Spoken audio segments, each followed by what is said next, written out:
Our coverage of the Winternationals here in Pomona continues now with the Pro Stock competition coming up next. The official announcing voice for the NHRA, Steve Evans, will bring you up to date with all the expertise. Steve, the Pro Stock competition offers some mighty good matchups here, but I'm wondering, first of all, is this the type of machinery you might find on the street with some modifications? Yes, it is, Tom. In reality, these are the hottest of Detroit's high-performance muscle cars, as they're advertised. Dodges, Plymouths, Chevrolets, virtually every make and model represented. However, they're very, very expensive machines to prepare for drag racing. When these pros get through with them, there's really not too much left that originated in Detroit. The rules are very strict, but they do allow some modifications. We'll see 16 of the best, and they'll eliminate themselves down to 8. And we've got Bagshaw and Landy coming out first, Steve. Yes, we do. Dick Landy, a professional driver for the Dodge division of Chrysler Corporation. He lives in Northridge, California. All of these Pro Stockers are equipped with 4-speed transmissions, and they're really one of the most difficult cars in drag racing to drive. As we'll see, the driver very busy inside that cockpit. Here's Bill Bagshaw. Bagshaw, also a professional drag racer from North Hollywood, California. Calls himself the Red Light Bandit. Both drivers are away with green starts. A beautiful duel as they hammer the 4 speeds through the quarter mile. Dick Landy by no more than half a car length. Pomona Raceway. Nope, it's Pro Stock, Tom. And here is a rematch from last year. Sox and Martins, Plymouth Barracuda from Burlington, North Carolina. And hey, Rob, can you bring that audio up for us? The Chevrolet fans' favorite of Berwyn, Pennsylvania. These two men faced each other for the title last year, and Jenkins won it. That was the last. Yeah, unfortunately, we're not getting any audio on these at the moment. Didn't win. They've won everything since. Grumpy Jenkins is known because of his real dedication more than anything else. You can't really talk to Bill in the pit area. He's very intent on what he's As this doing. clip's not giving us audio at the moment, we can talk to you as it's going, but you can clearly see Ronnie Sox on the far side of the racetrack. Okay, and here we see the tree in the right-hand portion of the Great, okay. We see the Pro start and the 2 cars leave. A beautiful start. Jenkins may have been out first, but Sox might have let him get away, knowing he could drive around him, and he does. Ronnie Sox. 9:89 the elapsed time for Sox. It's going to take a mechanical failure to beat him.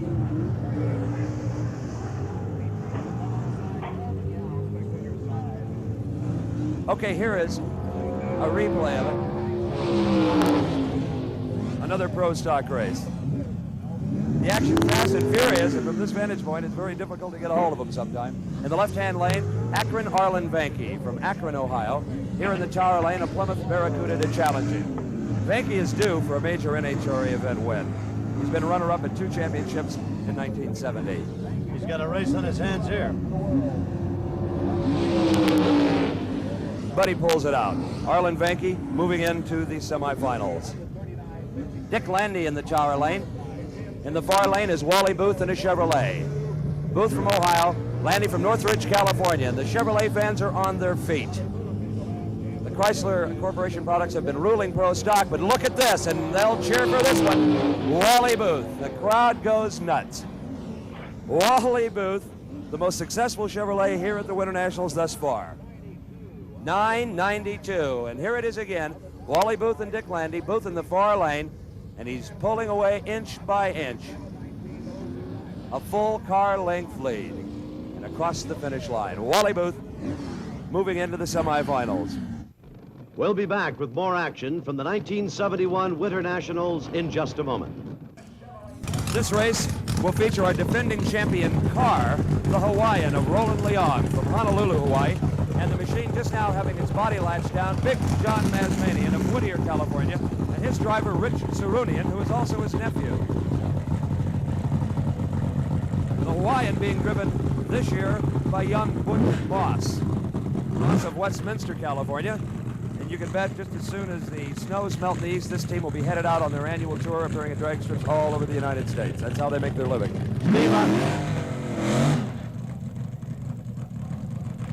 I can't compete with that burnout, Steve. You know, the burnouts really have added an awful lot to the show, not only as well as helping the elapsed time. Generally, at most drag strips around the country, the funny cars will go up to the starting line and do burnouts from the starting line, sometimes almost a full quarter mile and back all the way back up again. Obviously, there's not time for that at a big meet here like the Winternationals.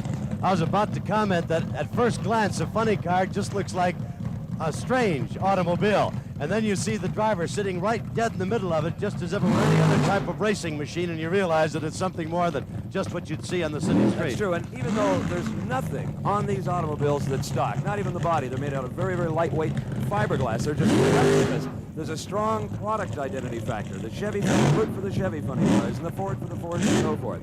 Massmanian, utilizing a Plymouth Barracuda appearing replica of a Plymouth Barracuda. Driver Richard Cerrone strapped in. He's completed his burnouts, and he'll meet the Dodge of Roland Leong, appropriately named the Hawaiian. Inside the cockpit, you can see Butch Moss. Moss moving up very slowly. These machines utilize a 2-speed transmission. They have onboard fire extinguishers and every conceivable safety device. The nitromethane fumes are very strong against the mast.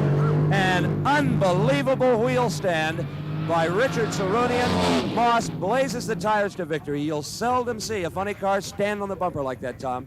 Take another look at it, Steve. It is really something. Incredible wheel stand, especially considering that the drivers think there's a lack of traction. Now, you'll see the front wheels start to go skyward.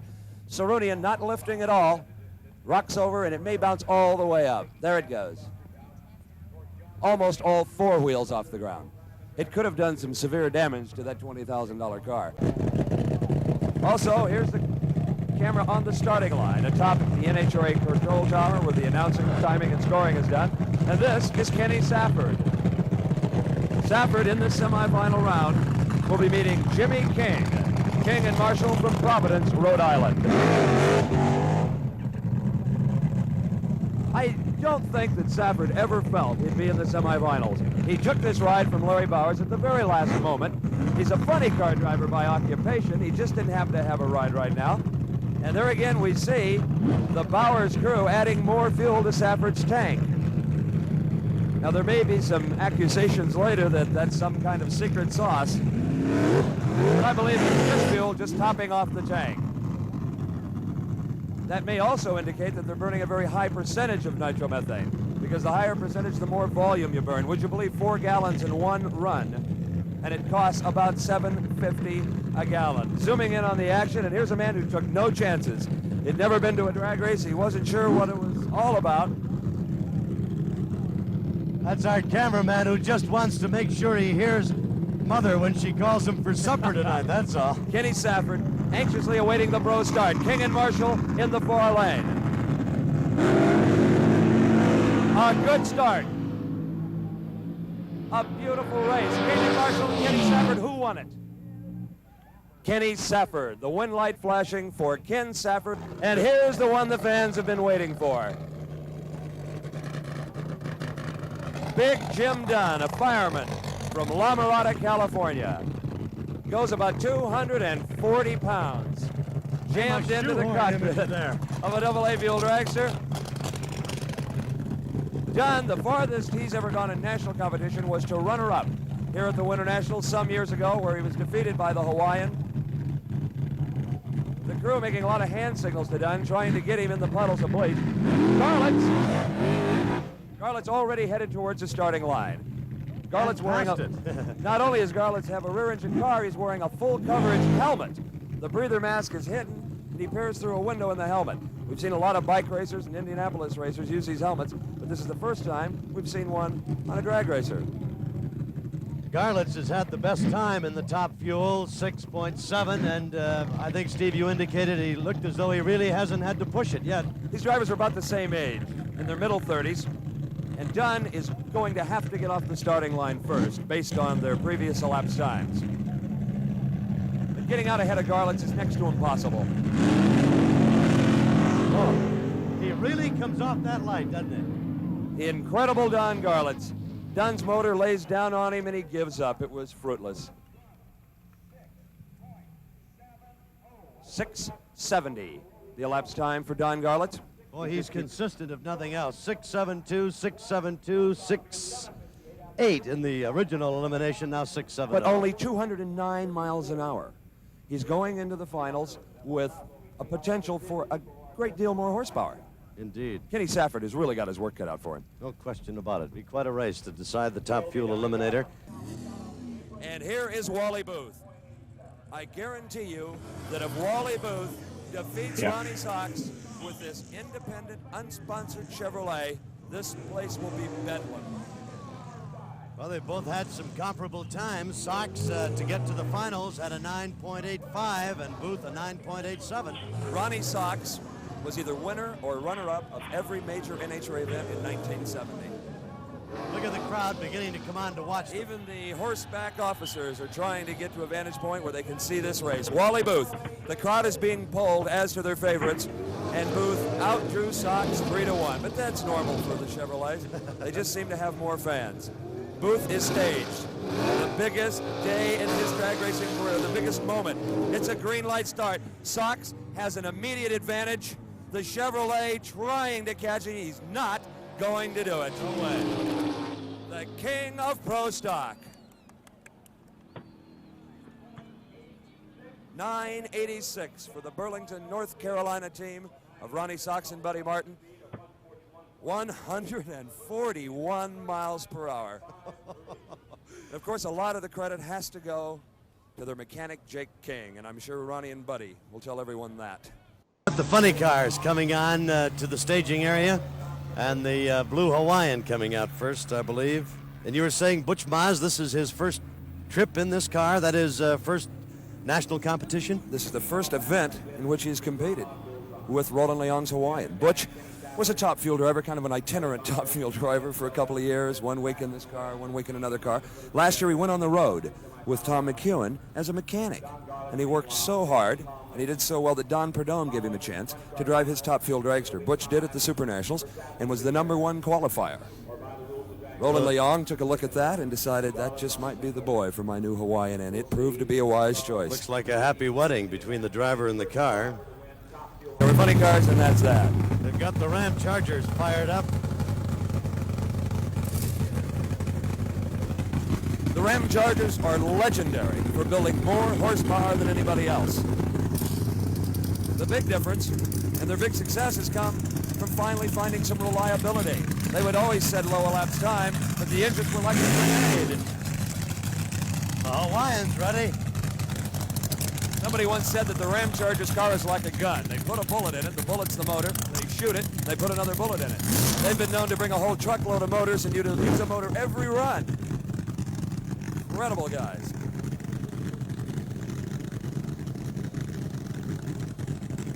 Roland Leong could make it 2 in a row. He is the defending champion car owner. Roland did it here in 1966 when he won the Winternationals and came back the next year with a different driver and won it again. From the way they both burned out, they appear to be ready to go. Boy, are they ready. The burnouts are so hard that the tire smoke has even filled up the cockpit. Butch Moss may be having a little trouble seeing out of that car. Listen to that Ram Charger's motor. Just crisp and clean.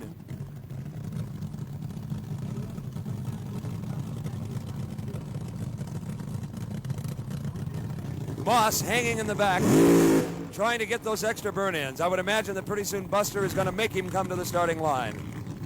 That was probably what the owner of the car was talking to the starter about. He's got his man working a little extra hard on it. May very well be. May prove to be a wise move. A good strong burnout can be worth 0.15 of a second sometimes. And that just could be the difference, the way these two machines have performed. Both cars are pre-staged. Neither driver wants to stage first. Finally, Goldstein does. Moss moves in behind him, and it's a beautiful start.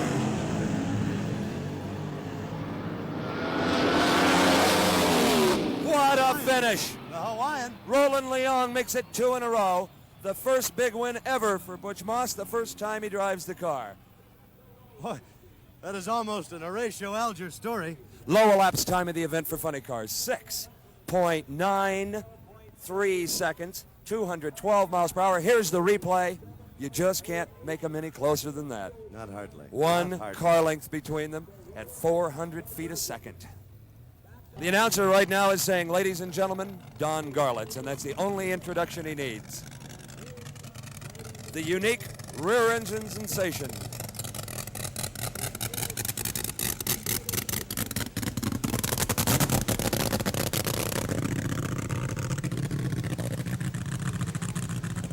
It would appear, Steve, that Garlits will have a free run at Top Fuel Eliminator.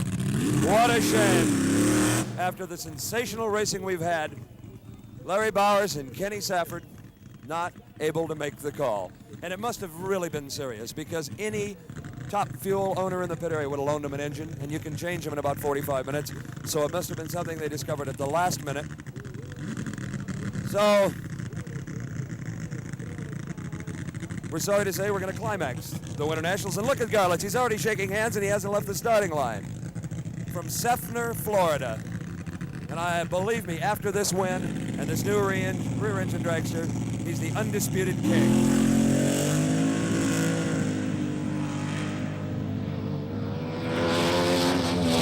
I think for the fans' sake, he smoked the tires on purpose. He did a little bit. He I put on think he quite a did. run for him. I don't know as how Safford could have caught him. That's not to demean Safford's car or the equipment or his ability as a driver, but Garlits, as you indicated so many times throughout this telecast, appeared to be the class of the Top Fuel Eliminators in contention here today, and his car probably was not really pressed at any time. I think I know the answer to this question, but I'll ask you anyway. The future of the rear-engine Top Fuel dragster. Well, I think it's here to stay. I believe that we'll see lots of cars built now because obviously the car is safer. The driver, I ran all day long, never got anything on my helmet or anything. It was just a nice, clean ride. The noise is not objectionable. You're not getting anything on your face. I believe we'll see a lot of cars. I believe this is the beginning of the end of the slingshot as we know it today. The rear-engine dragster is certainly not a new idea, but it was never successful mainly due to handling problems, and you have absolutely none. That's right. You notice on the second day I got a little out of shape about halfway down when I ran in an oil slick and had no problem coming out of it, which was a good test. And then the smoking the tires there on that run shows that the car handled very nicely even with the tires loose. So I really don't know why they never have worked before. I think possibly it was a combination of tires and clutch. The things that we have today make it possible, where they didn't have those a few years ago. Well, you are truly the big daddy after this.